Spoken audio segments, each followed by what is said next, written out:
सत्ता का दूसरा कार्यकाल। और सवाल अभी विपक्ष से, सवाल तो उससे होगा जिसके हाथ में ताकत हो, जिसके हाथ में पुलिस हो, संस्थाएं हो और मीडिया जिसके सामने नतमस्तक हो। सवाल तो उससे होगा ना।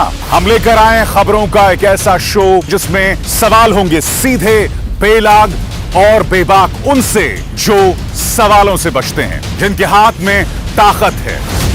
बेबाक सिर्फ द लाइव टीवी पर। द लाइव टीवी, सच सबसे आगे।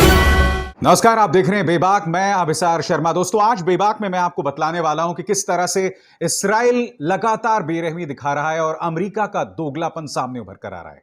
क्योंकि हकीकत यह है कि जब तक इस मामले में अमेरिका दखल नहीं देगा, जब तक युद्ध विराम की गंभीर अपील नहीं की जाएगी, इसी तरह से गजा में खून बहता रहेगा। मैं इस वक्त आपको 3 खबरें बता रहा हूं, ये अपने आप में खासी मायने रखती हैं। पहली खबर, और ये तमाम खबरें जो हैं बीबीसी से आ रही हैं। पहली खबर, फलस्तीनी पक्ष के एक मिलिटेंट ने कहा है कि अगले 1 या 2 दिन में युद्ध विराम हो जाएगा, यानी कि शांति बहाल हो जाएगी। दूसरी खबर, अमेरिकी राष्ट्रपति जो बाइडेन ने इस्राएली प्रधानमंत्री बेंजामिन नेतन्याहू से कहा है कि वो अगले कुछ दिनों में शांतिपूर्ण समाधान की उम्मीद कर रहे हैं। मगर जो तीसरी खबर है वो चिंतित करने वाली है। बेंजामिन नेतन्याहू क्या कह रहे हैं आपके स्क्रीन पर कि हमारे ये मिलिट्री ऑपरेशंस तब तक जारी रहेंगे जब तक शांति बहाल ना हो जाए। यानी कि आप इसी तरह से बेकसूरों पर हमला करते रहेंगे, अटैक करते रहेंगे और बेकसूर मारे जाते रहेंगे। और अब तक का आंकड़ा क्या है आपकी स्क्रीन पर। इस्राएल द्वारा गजा में किए गए हमलों में अब तक 227 लोग मारे गए हैं आधिकारिक तौर पर, और यह बीबीसी का आंकड़ा है। और उसी तरह से गजा फलस्तीनी पक्ष यानी कि हमास द्वारा किए गए हमले में कम से कम 12 इस्राएली मारे गए हैं।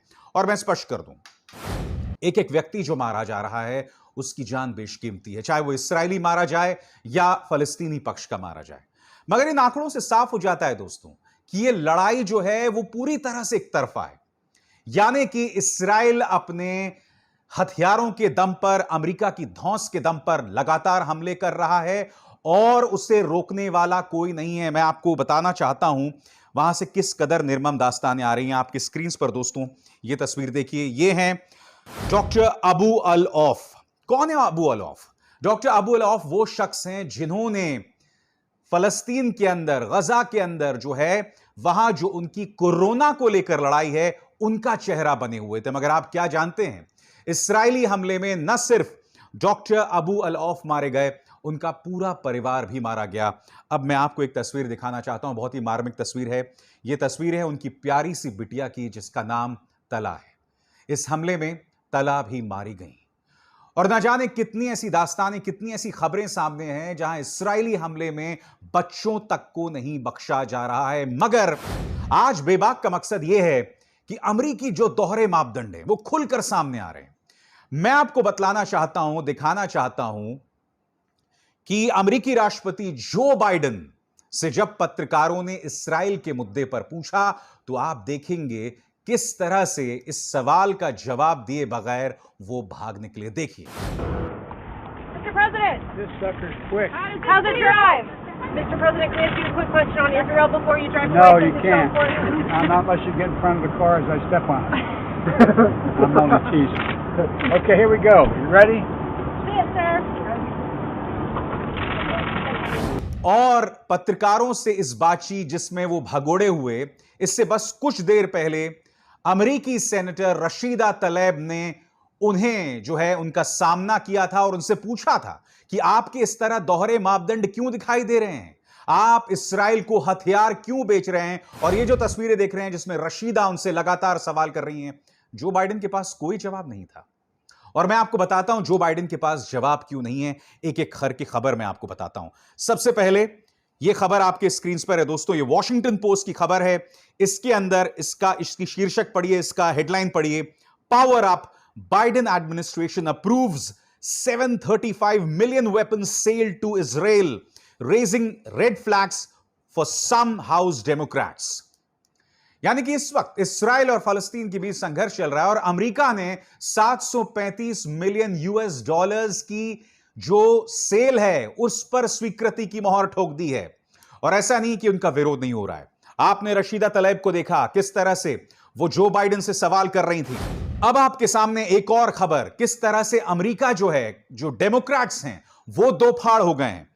US should not be rubber stamping weapons sale to Israel. ये कोई और नहीं बल्कि अमेरिका के अंदर जो बाइडेन की अपनी पार्टी के जो उनके सांसद हैं, उनके नेता हैं, वो जो बाइडेन से सवाल कर रहे हैं कि आप इस्राएल का रबर स्टैंप मत बन जाइए।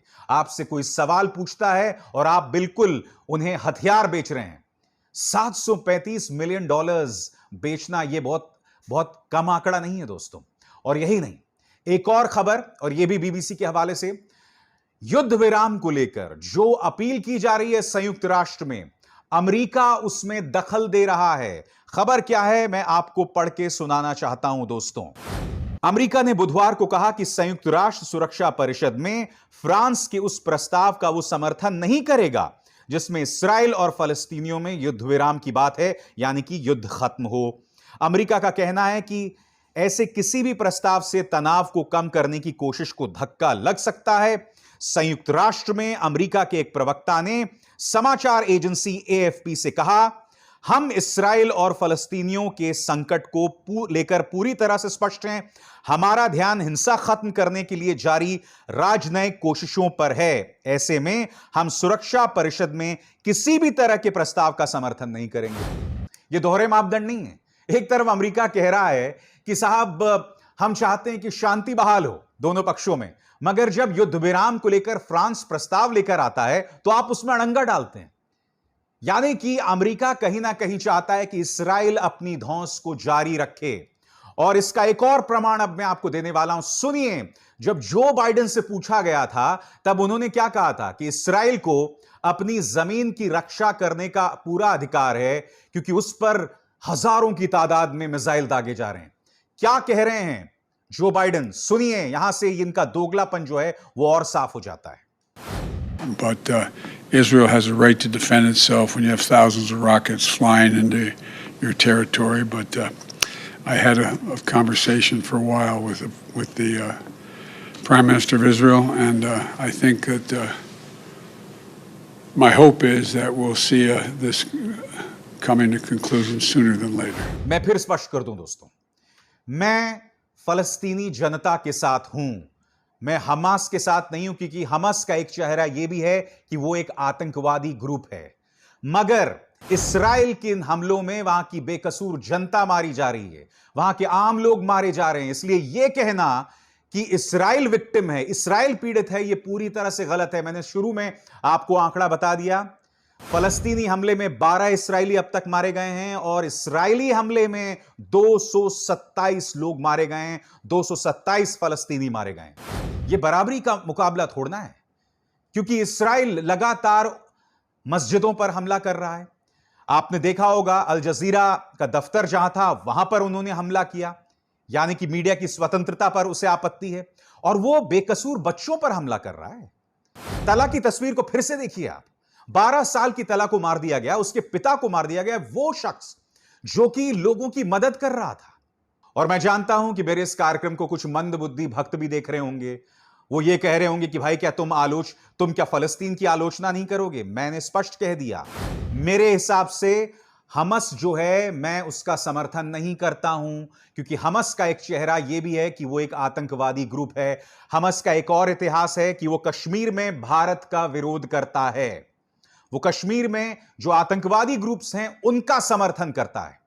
मगर मुद्दा यह नहीं है, मुद्दा यह है कि खुद भारत फलस्तीनी संघर्ष के साथ रहा है। सुनिए हमारे राजदूत ने हाल ही में क्या कहा था, उनकी बात फिर सुनिए क्योंकि यह उनकी बातचीत मैं आपको पहले भी सुना चुका हूं। सुनिए। I reiterate India's strong support to the just Palestinian cause and its unwavering commitment to the two-state solution. I thank you, Mr. President.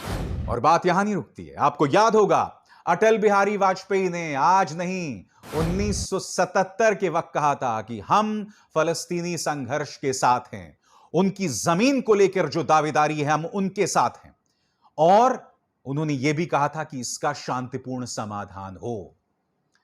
पारंपरिक तौर पर भारतीय जनता पार्टी के इन नेताओं का, जिनका विदेश नीति में दखल था, दिलचस्पी थी, महारत थी, उन्होंने भी फलस्तीनी पक्ष का समर्थन किया है, उनके हुकूक का, उनके अधिकार का समर्थन किया है। और अब भी मैंने आपको सुनाया, अब भी भारत का वही रुख है आधिकारिक तौर पर।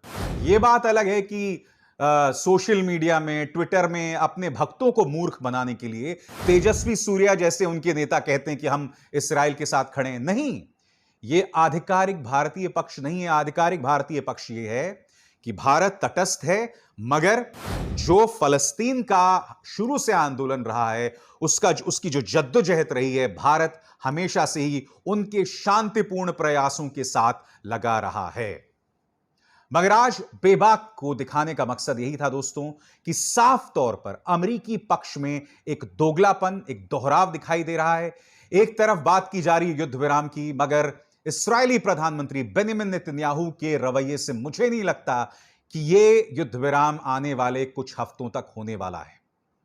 और कहीं ना कहीं मेरे जहन में सिहरन पैदा होती है दोस्तों कि इसका असर वहां के बच्चों पर क्या होगा, वहां की औरतों पर क्या होगा। उसकी ढेरों मिसालें हमारे सामने हैं। बेबाक में बस इतना ही। अब अभिसार शर्मा को दीजिए इजाजत। नमस्कार। द लाइव टीवी, सच सबसे आगे।